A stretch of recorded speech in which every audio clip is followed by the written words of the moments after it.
Au mois de juin 2022, la Conférence internationale du travail, que l'on présente souvent comme le Parlement international du travail, a décidé de reconnaître comme fondamentale la Convention 155 sur la sécurité et santé des travailleurs.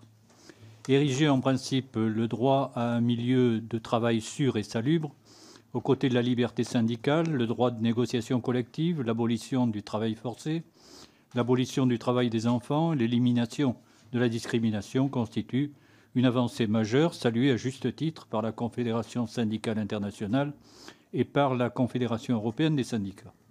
Cette ratification, toute tardive soit-elle, doit être un signal politique important. Notre pays est un membre actif de l'Organisation internationale du travail et dispose d'un siège permanent au sein de son conseil d'administration. Nous rappelons cependant que les conventions reconnues comme fondamentales par l'OIT établissent un socle de normes minimales. À cet égard, cette convention encouragera les États membres de l'organisation à aligner leur législation nationale sur les normes de la Convention, permettant de créer un cadre commun qui facilitera la coopération transfrontalière, renforcera la protection des travailleurs. Vous estimez dans votre rapport, monsieur le rapporteur, que cette dimension est essentielle. Mais avons-nous en France la volonté d'agir et les moyens de cette ambition? Si l'on rapporte le nombre d'inspecteurs du travail à celui des salariés, la France se place en deçà du ratio de l'Organisation internationale du travail, qui lui-même est insuffisant en pratique. Nous sommes confrontés à un problème de fond. La ratification de la Convention ne peut pas nous exonérer de notre responsabilité.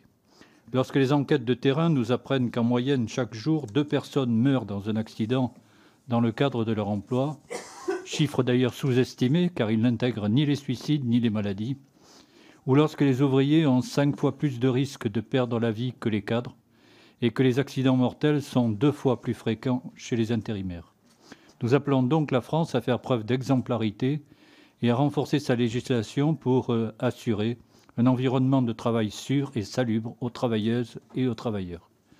Cette dernière doit prendre en compte les risques psychosociaux, ainsi que les nouveaux risques que peuvent engendrer les technologies numériques.